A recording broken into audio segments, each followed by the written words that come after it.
Bismillahirrahmanirrahim. Assalamualaikum warahmatullahi wabarakatuh. Perkenalkan, nama saya Irsa Putri dari kelas BC93 dengan NIM 200407511032. Nah, pada video kali ini saya akan memaparkan materi pengembangan konsep bahasa Indonesia mulai pertemuan pertama sampai pertemuan 15. Nah, pada pertemuannya itu membahas mengenai keterampilan berbahasa. Nah, keterampilan berbahasa ini terdiri atas 4, yaitu menyimak, berbicara, membaca, dan menulis. Nah, keempat ini memiliki keterhubungan. Yang pertama yaitu mengenai keterhubungan antara menyimak dan berbicara.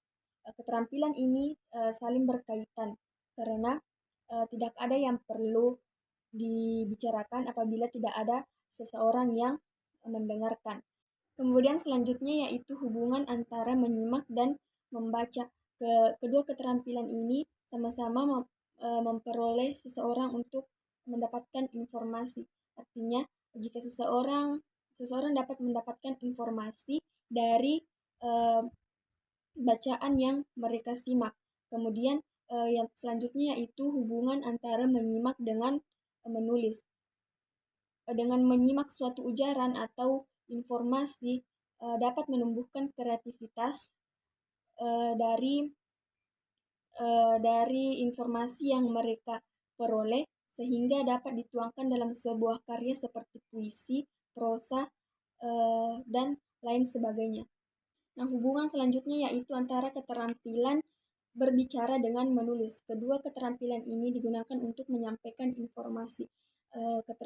Contohnya ketika seseorang dapat berbicara sesuai dengan informasi yang mereka tulis. Kemudian selanjutnya itu hubungan antara membaca dengan menulis.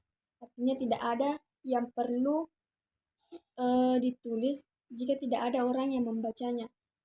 Atau sebaliknya tidak ada yang dapat dibaca jika tidak ada orang yang menulis. Nah, selanjutnya kita masuk kepada hakikat keterampilan menyimak. Nah, menyimak adalah suatu proses kegiatan mendengarkan bunyi bahasa, mengidentifikasi, menginterpretasi, menilai, dan mereaksi atas makna yang ada di dalamnya. Nah, menyimak ini berbeda dengan mendengar dan mendengarkan. Mendengar dapat diartikan sebagai menangkap bunyi atau suara, akan tetapi tidak dilakukan dengan sengaja atau tidak direncanakan. Sedangkan mendengarkan adalah mendengar akan sesuatu bunyi atau suara dengan sengaja, akan tetapi tidak memiliki keinginan untuk memahami sesuatu yang didengar tersebut. Sedangkan menyimak sudah ada faktor untuk memahami dan terdapat usaha untuk memahami apa yang sedang disimak. Kemudian yaitu hakikat keterampilan berbicara. Berbicara merupakan suatu proses komunikasi karena di dalamnya terjadi proses pemindahan pesan dari satu sumber ke sumber lainnya. Nah, keterampilan berbicara ini selalu diikuti oleh keterampilan menyimak. Begitupun sebaliknya, keterampilan ini tidak dapat terpisahkan dan fungsional bagi hidup dan kehidupan. Selanjutnya yaitu aspek yang perlu diperhatikan dalam melakukan keterampilan berbicara. Yang pertama yaitu lafal, tekanan, intonasi, dan ritme. Penempatan tekanan, nada, intonasi, dan ritme yang sesuai merupakan daya tarik tersendiri dalam berbicara. Bahkan merupakan salah satu faktor penentu dalam keefektifan berbicara. Mungkin suatu topik tidak menarik, akan tetapi dengan penempatan tekanan, intonasi, dan lafal ritme yang sesuai akan menjadikan pembicaraan tersebut menjadi menarik. Kemudian yang kedua yaitu penggunaan kata dan kalimat.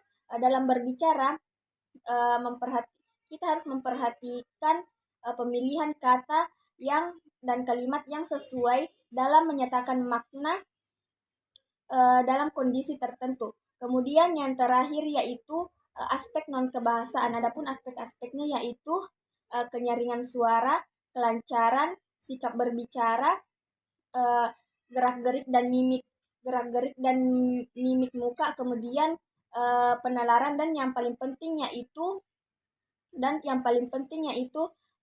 sikap yang santun. Selanjutnya yaitu hakikat keterampilan membaca. Pada hakikatnya, membaca adalah suatu kegiatan mengamati dan memahami kata-kata yang tertulis dan memberikan makna terhadap kata-kata tersebut sesuai dengan pemahaman dan pengalaman yang dimiliki. Nah, sebelumnya membaca ini terbagi atas membaca permulaan dan membaca pemahaman. Adapun membaca permulaan terdiri atas membaca nyaring, membaca intensif, membaca ekstensif, membaca scanning, dan lain sebagainya. Adapun membaca pemahaman yaitu membaca literal, membaca kritis, dan membaca kreatif. Membaca literal artinya seseorang dapat menemukan makna yang tersurat pada bacaan tersebut. Adapun membaca kritis artinya seseorang mampu menangkap makna yang tersirat maupun tersurat dalam bacaan yang dibaca. Dan adapun membaca kreatif yaitu seseorang dapat mengaplikasikan informasi yang diperoleh dari membaca. Selanjutnya yaitu hakikat keterampilan menulis. Menulis berarti mengekspresikan secara tertulis gagasan, ide, pendapat, atau pikiran dan perasaan. Nah, menulis ini dapat bertujuan sebagai menginformasikan sesuatu kepada orang lain, membujuk, mendidik, dan tujuan lainnya yaitu untuk menghibur. Nah, adapun jenis-jenis menulis yang pertama yaitu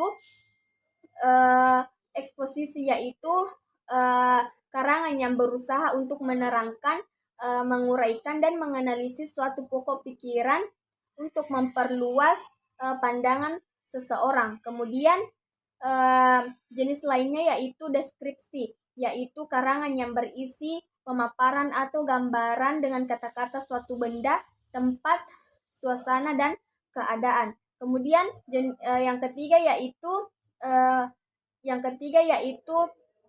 narasi, yaitu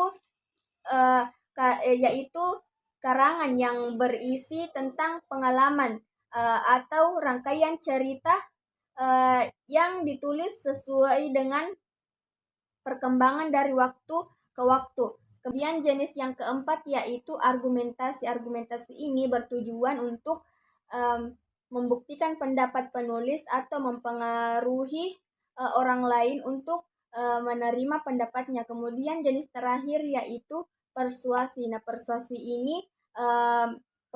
ini berurusan dengan masalah mempengaruhi orang lain melalui bahasa. Nah, setelah kita membahas mengenai keterampilan berbahasa, selanjutnya kita pindah kepada karya sastra anak. Nah, di sini kita akan membahas karya sastra anak yaitu puisi, prosa, dan drama. Nah, puisi adalah karya sastra yang ditulis dengan gaya bahasa terikat, yaitu yang terikat oleh irama, rima, dan tersusun oleh larik dan bait. Nah, adapun unsur intrinsik puisi yang pertama yaitu tema, nada, rasa, amanat, diksi, imajinasi, titik pandang, kemudian gaya bahasa, dan yang kesembilan yaitu ritme atau irama, dan yang terakhir yaitu rima. Nah, kemudian yaitu prosa. Prosa adalah karangan bebas yang penulisannya tidak terikat seperti kaidah penulisan puisi.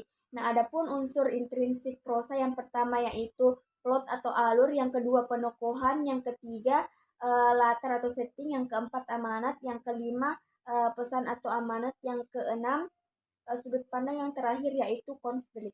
Nah, selanjutnya yaitu drama. Drama adalah karya sastra yang ditulis dalam bentuk dialog yang bertujuan untuk dipentaskan. Nah, adapun unsur prinsip drama yang pertama yaitu unsur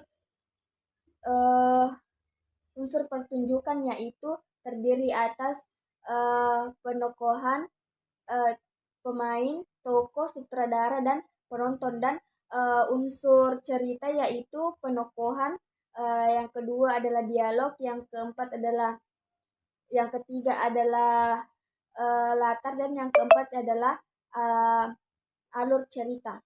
Selanjutnya yaitu bagaimana cara menulis karya tulis ilmiah yang baik dan bagaimana cara menulis surat. Nah, yang pertama yang akan kita bahas yaitu bagaimana cara menulis karya tulis ilmiah yang baik. Nah, karya tulis ilmiah yang baik memiliki poin-poin yang yang pertama yaitu pendahuluan, yang kedua yaitu pembahasan, dan yang ketiga yaitu kesimpulan dan saran.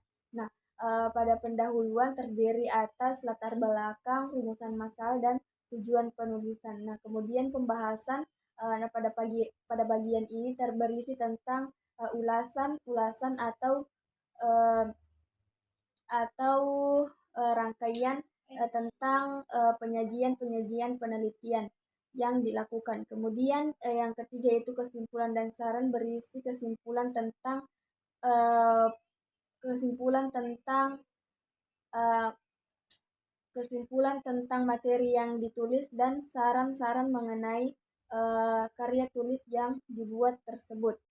Baik, mungkin itu saja sedikit pemaparan materi atau rangkuman materi mengenai konsep pembelajaran bahasa Indonesia dari pertemuan pertama sampai pertemuan 15. Saya akhiri, wassalamualaikum warahmatullahi wabarakatuh.